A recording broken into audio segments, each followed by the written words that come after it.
Welcome, and thank you for joining our Ndajee celebration. I'm Amy Maglio. I'm the founder and executive director of the Women's Global Education Project, and I am so excited to be sitting here with Jerome McDonald. He is a longtime supporter, a friend. You all know him from Chicago Public Radio. Jerome, thank you so much for being here. It would not be an Ndajee without you. I love Ndajee. Thank you for doing this work. It's so great to be here, Amy. Well, thank you for coming. Right now, Jerome and I are in the West Loop in downtown Chicago. We are being hosted by Gravity Well Studios. We want to thank the whole team here. We're in a beautiful space.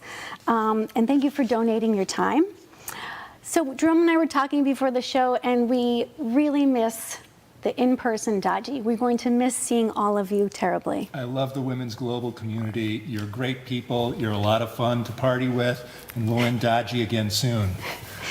But that's not going to stop us from having a good time, because Ndajee is literally a get-together. It's a celebration, and tonight we're celebrating the accomplishments of Women's Global. We're celebrating all the people in our community that make this work possible. So we're celebrating all of you. So we've come together tonight because we all believe that every girl, no matter her background or where she's from, has the right to an education. And that education helps her, gives her the ability to decide for herself her own future. And we're going to be hearing from a wonderful example of that, Cynthia, and later on in our program.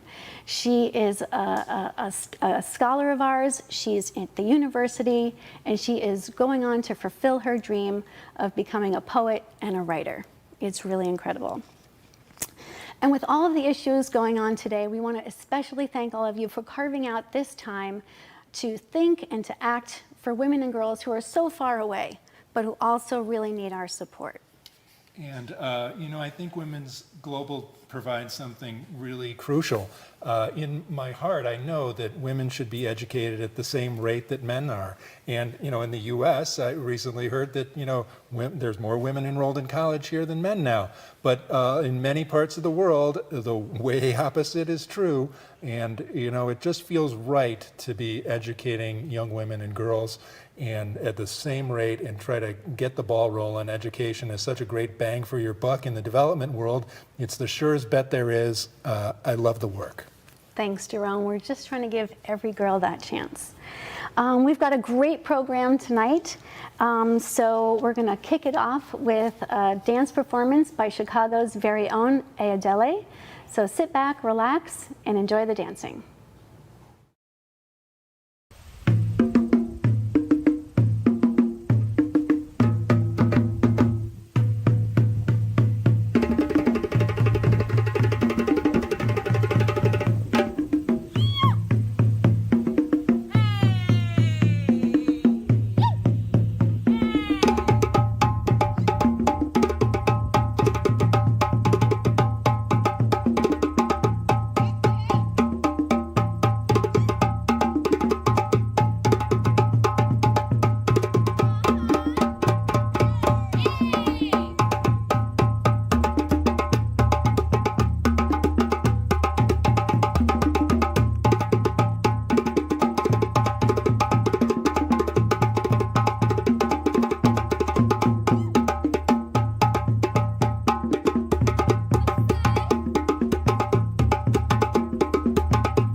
celebration, and I hope that you're here with us for that today.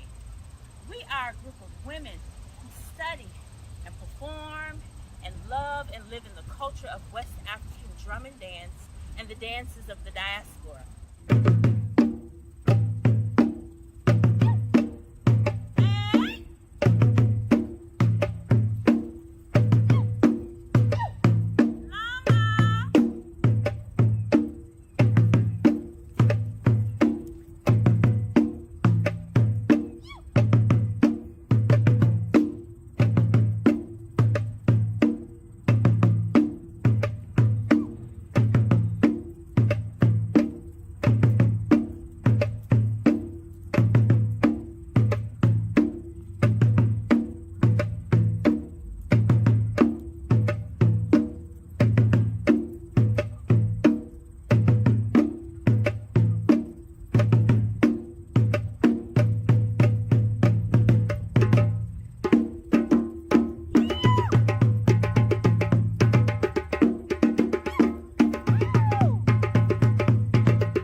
Thank you to Ayodele for sharing your time and talents with us. My name is Harriet Spears. I manage fundraising and communications here at WGEP, and I want to thank all of you. Like Amy mentioned, before this event even started, we had raised over 90% of our fundraising goal for tonight.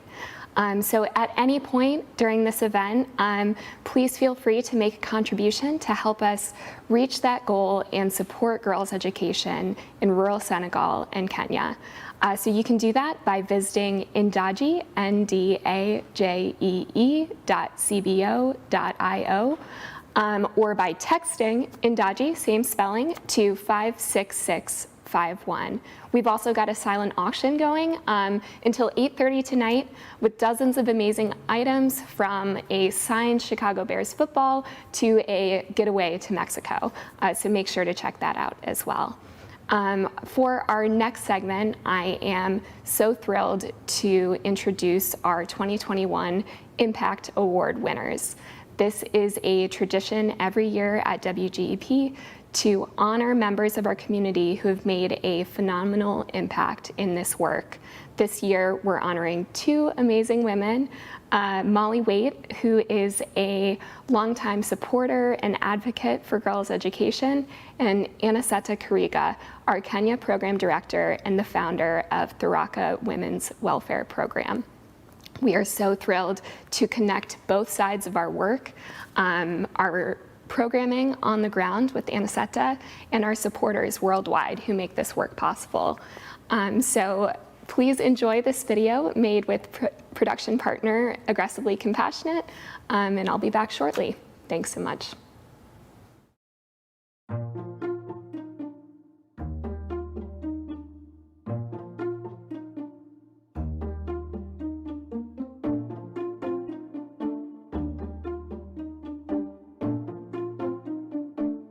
The purpose of the Impact Award is to honor someone who has made a great impact on the work of Women's Global Education Project, and we want to show how grateful we are for their involvement. This year we're going to be honoring two amazing people. One of them is Molly Waite. She is a longtime supporter, a champion of girls' education and international development.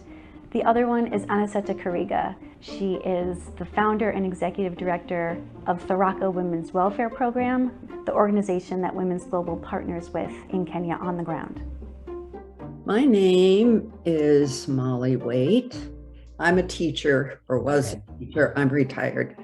As a teacher, you know, education is the key. Molly's impact on the organization has been that of a truly committed and generous donor. Molly has been one of our strongest supporters for the past 14 years, and I think that Molly understands this work firsthand, especially from her experience as a Peace Corps volunteer in Botswana.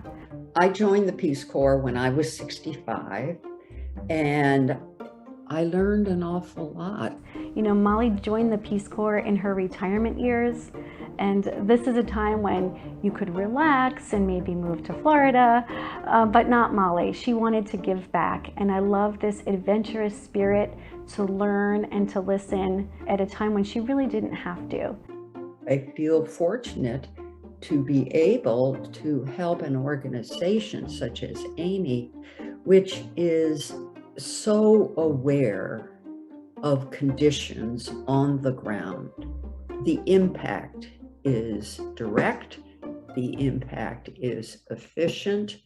I think she's someone who knows instinctively when something is worth supporting, and in that she knows that WGEP is an organization worth supporting.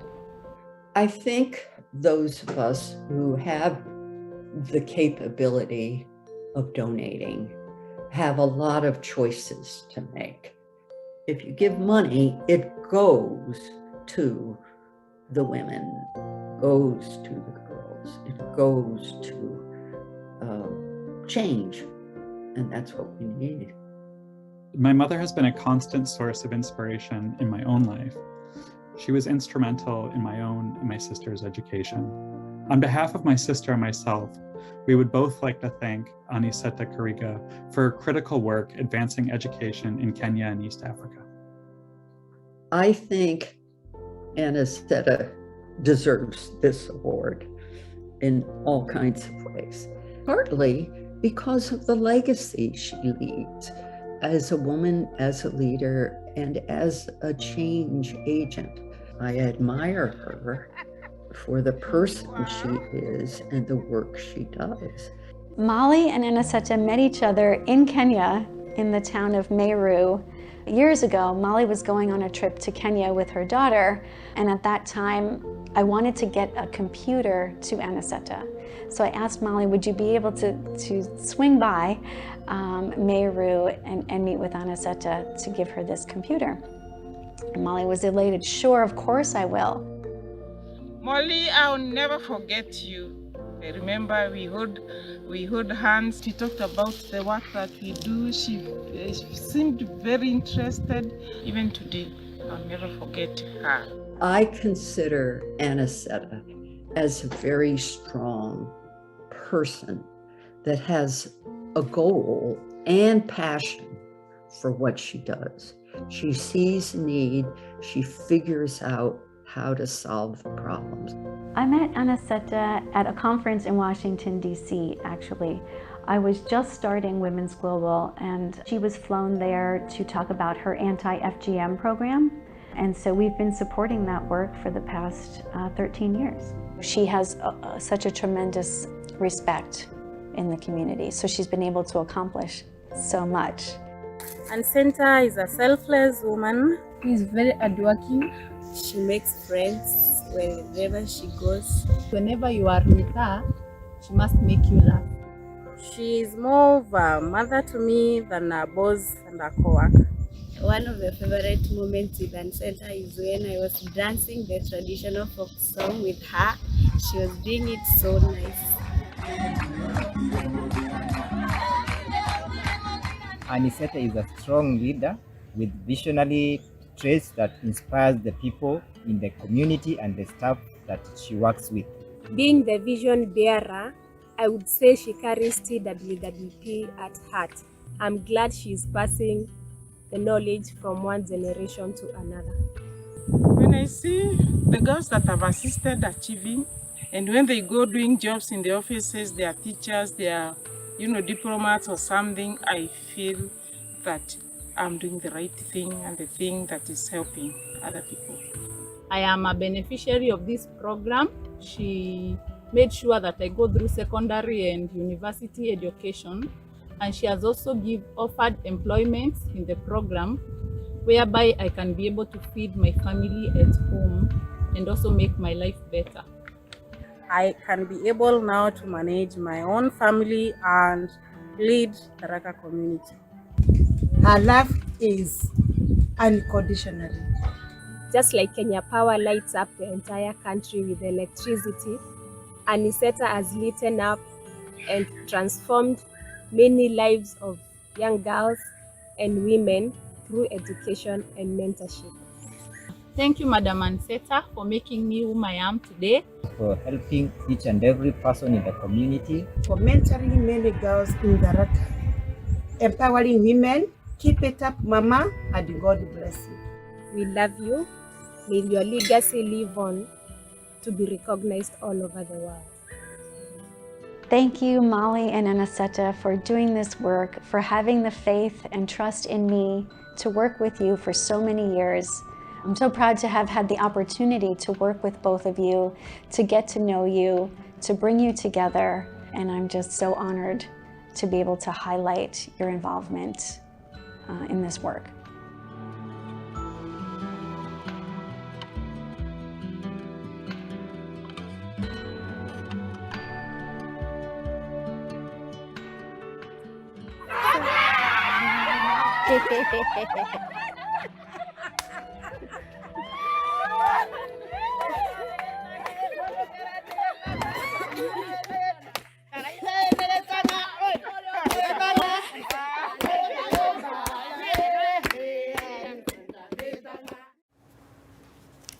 Hi, everybody. We're back, and we are going to have the interactive component of tonight's evening. It is the Women's Global Education Project Trivia Contest, and you can either just follow along or you can participate and join in on the action on your phone or laptop. Go to crowd.live/QWSSB. Enter your first and last name as your nickname, and then our game code for the game is QWSSB. I'll give everyone a few minutes to sign on and kind of get ready for the game. It's going to be fun. There's questions that are all multiple choice, and you'll be awarded points based on the correct answer, of course, and how quickly you answer. So a good panic guess might be in order once in a while here. So that's how we roll here. And the person who gets the most score gets the great big pile of books from the bookseller, and the guest who gets the second highest score is going to get the smaller stack of books from the bookseller. So we're ready to start now, I hope. I hope you're all logged in and have it together, and we'll start with the questions. The first question that we have is, what is the national dish of Senegal? Is it A, fufu, B, jollof rice, C, ceebu jen, or D, injera? I'm so glad they have a national dish in Senegal. We don't have one in this country. I don't think we do. I think it's cheese pizza. Might be cheese pizza. What kind of culture is this? Hamburgers, maybe? Some of these, I think they're kind of more like side things, bread things.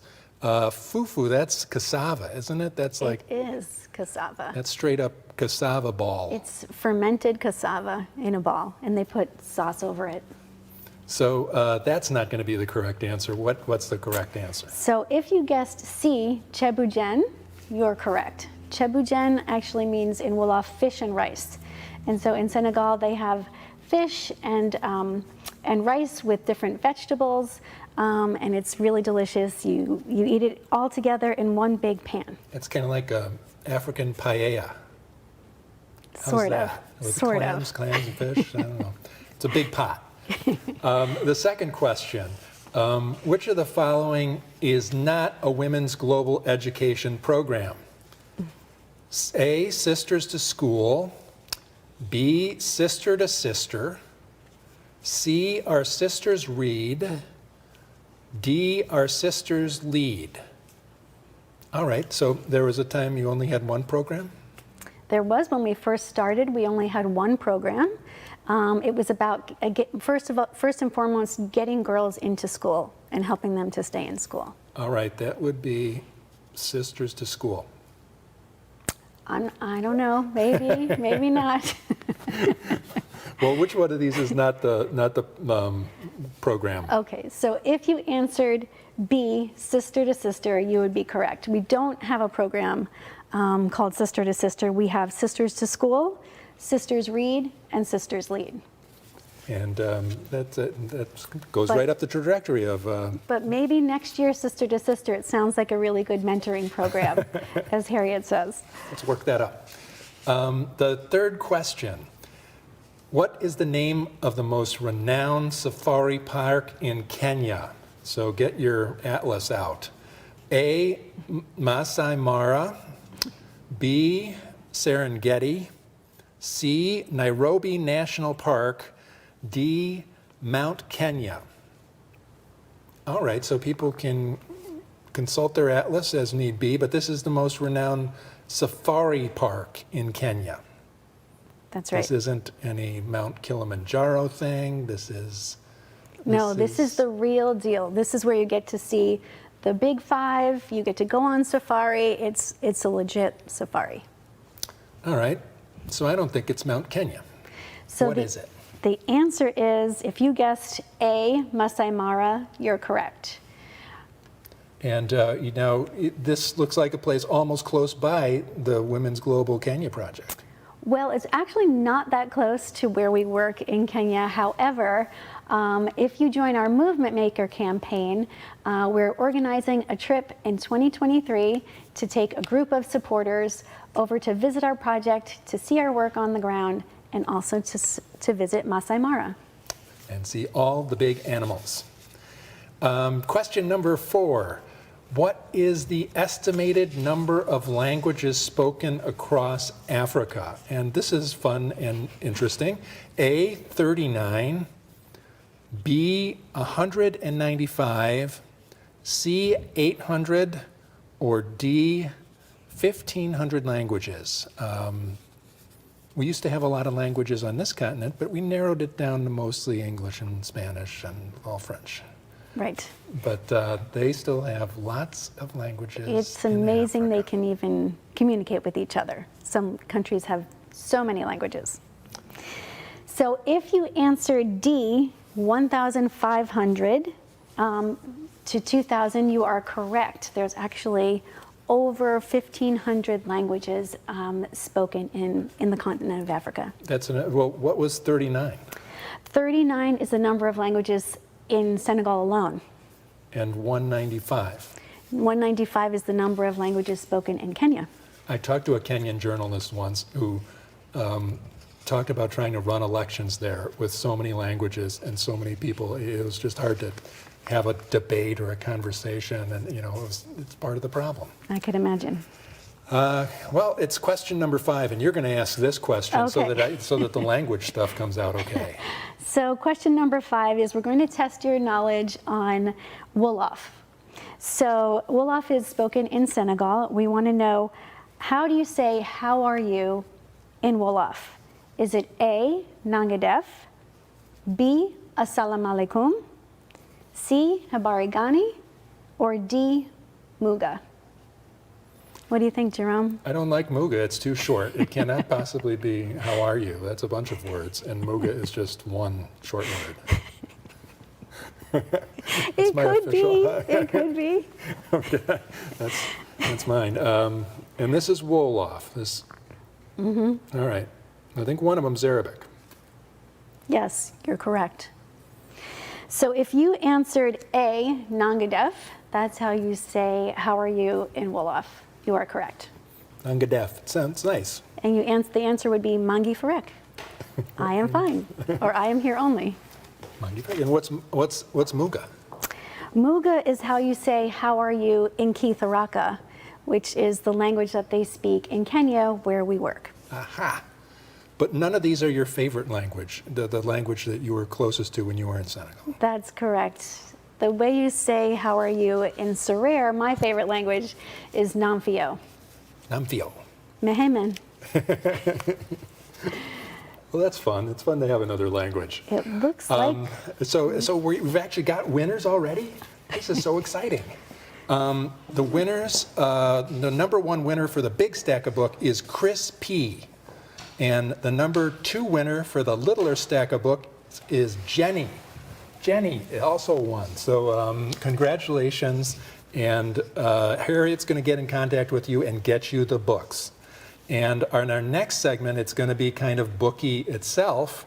We are thrilled to share a conversation between Abidare, the author of The Girl with the Louding Voice, which is one of the books that's in the stack, and Cynthia Gacheri, who some of you might remember from last year's Women's Global event, who did a great poem for Women's Global event last year for Ndajee. And she's a scholar in Kenya, and here they are having a chat.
My name is Cynthia Gacheri.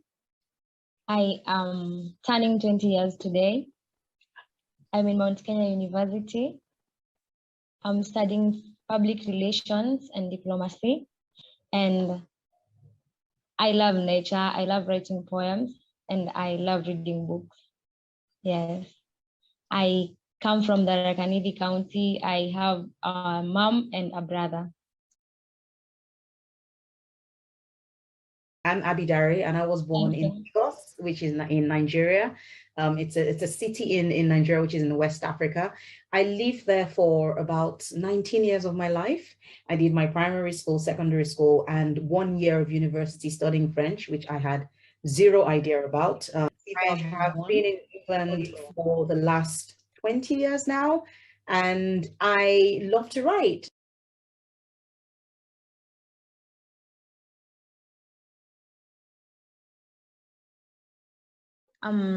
How did she start her capital in writing, and how does she manage to attract people to her books? So like I said, I started to write after I came into the UK as a foreign student, as an immigrant, in a new culture, new environment, new weather.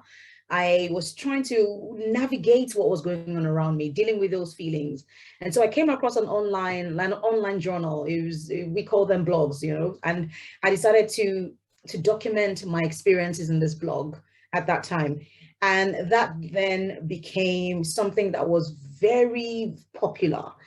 And that made me feel very uncomfortable because I didn't think that I wanted it to be that popular. I wanted it to be an internal thing, something quiet. And so I took the blog down, but then I began to write stories and novels and just sharing it with family and friends.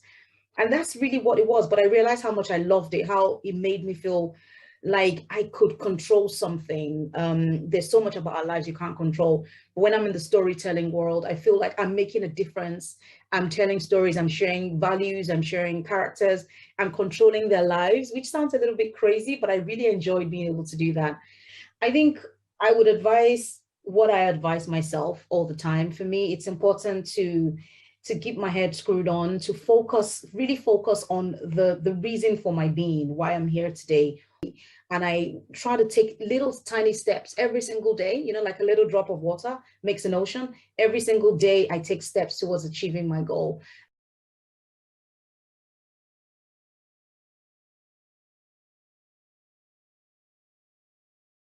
So you talked a little bit about your mother and brother and where you live. Can you tell me a little bit more about your upbringing? What was it like growing up? Did you have a lot of friends? What made you fall in love with poetry? What made you start writing poetry? Which you write amazing poems, by the way. I was born in Meru County in Kenya, but my mom and my father are separated. My mom moved back to the Rakanithi County, and that is where I've grown up. And then my mom got married again. She gave birth to my brother, but my father died in 2020 during the corona pandemic. And my brother's dad died back in 2014. So she's left alone. And it has not been an easy journey for her, for my mother. And right now we stay at that home. She went ahead and built a 2-room mud house. That's where we live. I started writing my poems when I joined high school in 2016. We were in class, the teacher told us to write a poem for marking, and I wrote mine. The teacher said that it was the best in the class, and that's where I started writing my poems in a book. Then I would write the poems and go show my mother. She would read them. I'm inspired by my mother, how she makes everything right for us to be comfortable. And I know that I'll make it because she's been struggling to get me to school. So I have to give it back to her. That is what inspires me. And that is what makes me know that I'll be successful. Oh, wow, that is such an inspirational story. I'm sorry about the losses that your family has had to endure, but it just tells how resilient you are, how you have, you know, the brightest future ahead of you. You've been able to have this wonderful opportunity for this scholarship, and we're so thankful to the Women's Global Education Program for that. It's incredible that they've been able to do that. But also what's incredible is how you've been able to channel all these things into writing poetry. And I've listened to your poem, and the talent you have is just remarkable. And it just goes to tell me how bright the future is for you, and how you are able to embrace all of these things and to do more, have an outlet through your poetry. So that's really incredible. Thank you so much for sharing that.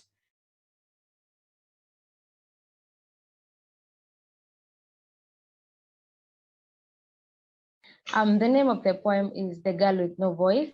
When I received her book, it was The Girl with the Louding Voice. And then I saw that I didn't have that louding voice as per now.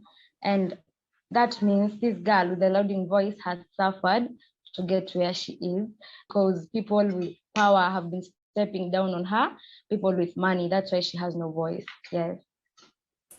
The days she was young, the days she used to sit under the sun waiting for her mother to come and scrub her back inside a basin filled with water because her small hands could not reach her tiny back then. The days when she used to enjoy watching her grandmother's cows giving birth and feeding their little ones with mother's affection. The days when she wished she would grow up and own a pair of, breasts so that she could dress like a supermodel. The days when she wished she would own a set of hips so that her shape would be that of a Fanta Coca-Cola bottle. The days when she only used her mouth to complain because she didn't have this and that and to want what her friends had. And trust you me, she got nothing because poverty had its claws on her and her family, running after them in the morning and in the evening. The days that she thought she had money and was rich just because she owned a small dirty black doll that had one eye and owned a shopkeeper game that her mates used to pay her using leaves as cash. The things that mattered to her then do not matter now. The dreams that she had as a kid have been shattered. She is struggling, fighting, crying day and night to get to them, hoping that someone will come to her rescue because people with power have been stepping on her throat, making her silent and voiceless. And trust you me, the money that she thought she had, she does not have. She is poor. She ends up wishing she was born in West Africa to become a gold trader. But what does she really stand a chance to become the gold trader when she is poor and with no roots? She ends up wishing that her forefathers were taken into slavery and right now she would be in the USA, in the UK, getting better education and having a job that has a very big pay, and she will be rich, living a posh life. But does she really support slavery? Does she really support human rights violation? No.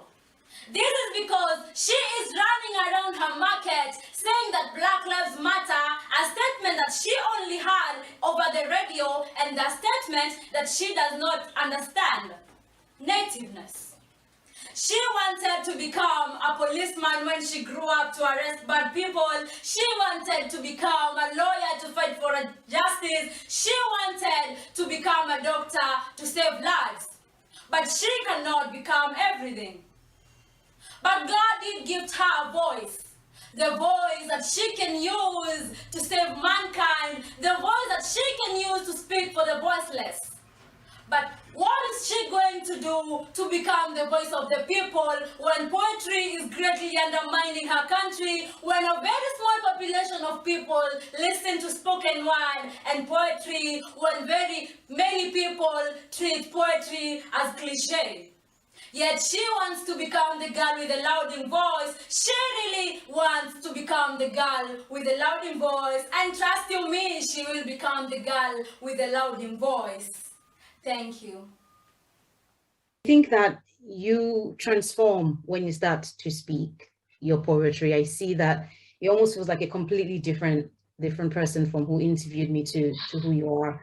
And there's just a fire in your eyes and in your voice, and just the words that you speak and how you bring them out is just incredible. It was just fire. All I could think of was that. Look at that fire. Look at that fire. You will not be silenced. I assure you of that no one can silence you. So well done and congratulations. Such an amazing performance. And thank you for the honor as well. Such an honor for you to have used my book to tell. Thank you. And I'm thanking WGEP very much and TWWP for giving me such a chance. That it's a lifetime chance for me, and I'm very grateful. And I hope that everybody loves my poetry. Yes.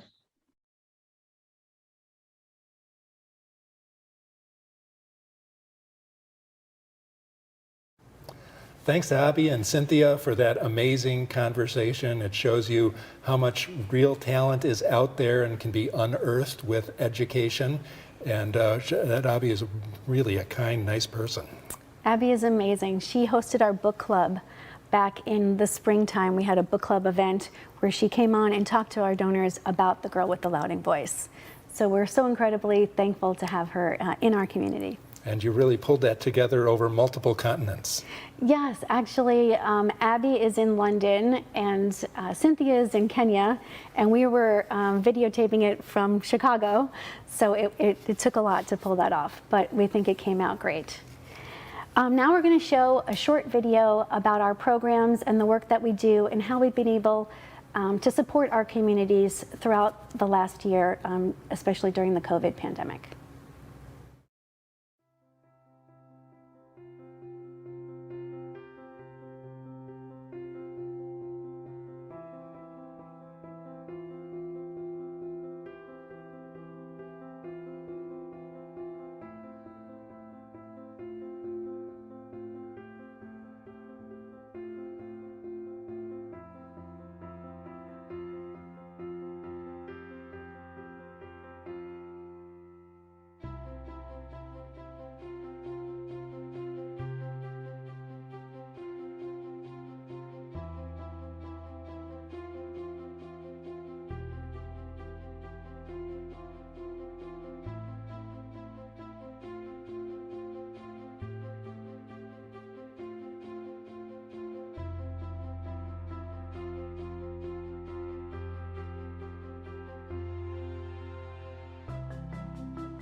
you're coming from does not define where you're going.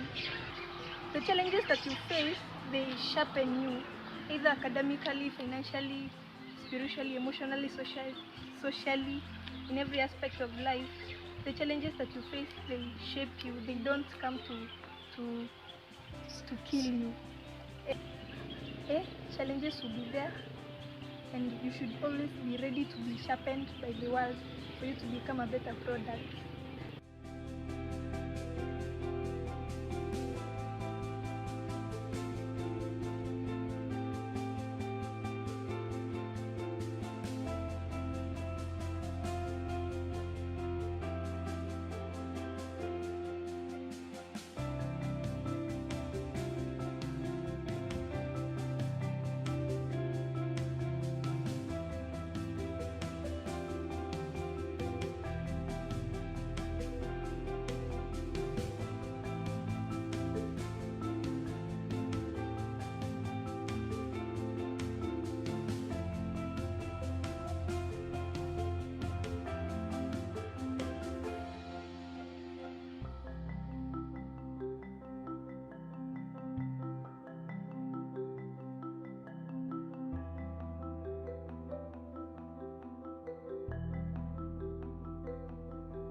So as you've seen from our program update and heard from scholars like Cynthia, the challenges of the COVID pandemic have continued in our communities, and we need your support to ensure that we're able to continuously adapt and increase the number of girls being served by our programs.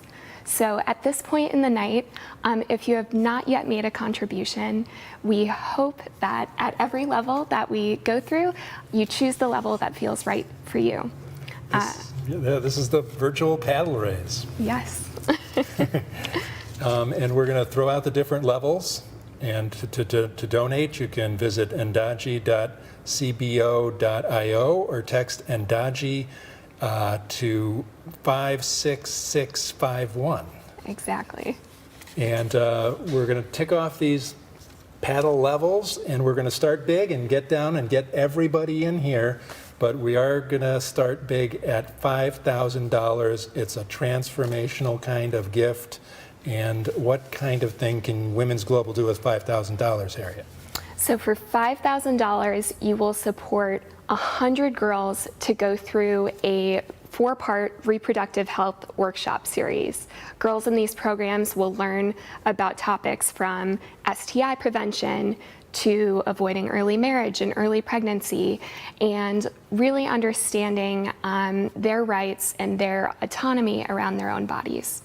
It's 100 girls. That's a lot. That's like lifting up a whole community of girls with this information. You're not wrong. And our next paddle level is going to bring it down a notch from $5,000, and we'll go to $2,500. That might be your paddle level. And what can Women's Global get done with $2,500? I'm so glad you asked. For $2,500, you will support an entire classroom of girls with holistic school scholarships. Like you saw in the video, that consists of menstrual pads, clothing, safe lodging, as well as the fees around tuition and exams. Excellent. The next level here at the virtual paddle raise, maybe your level is $1,000, and that is something Women's Global can do a lot with as well. Absolutely. So for $1,000, you will support 8 girls in our Sisters Lead Leadership and Development Program. This program, again, as you saw in the video, girls are trained in public speaking, advocacy, and conflict resolution, and then are able to immediately develop community service projects to make a difference in their region and within their own families as well. We're building change makers. Absolutely. At every level, your gift is phenomenal and well welcomed. Thanks to everybody who pledged before this.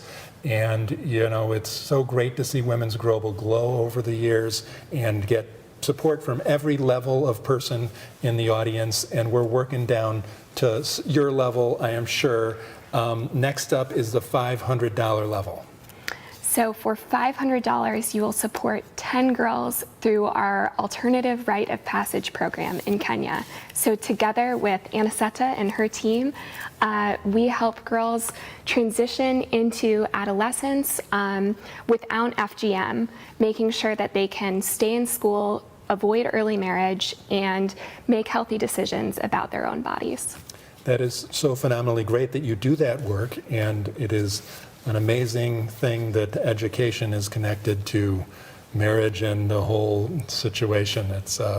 I'm glad you're doing it. With the next level, we're going to go to $350. Maybe $350 is your level, and what can you get done there? For $350, you will support 1 girl with a full comprehensive scholarship for the 2021 to 2022 school year.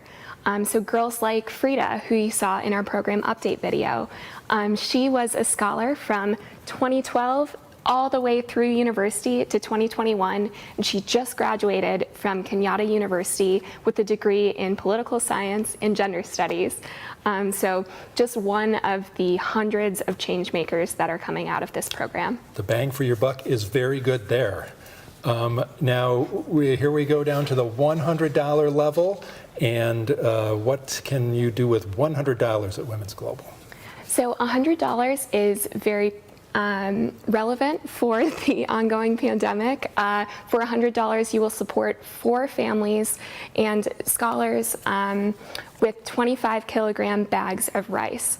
In our communities, many scholars' parents have lost their income due to market closures and other climate change losses in agriculture, and this support we can immediately distribute to make sure that girls are not going hungry and they can focus on their studies, not on that need. It's terrible that you have to do it, but great you're doing it. The last level for the night is $50, and everyone watching now can probably come in at that goal level. And how do you do with $50 there, Harriet? So $50, it's a lot of bang for your buck. You will support 25 primary school age students, both girls and boys, with storybooks so that they can begin to cultivate that lifelong love of learning and reading and start themselves off on a path to a brighter future. That's totally what we want here, a brighter future for young women and girls.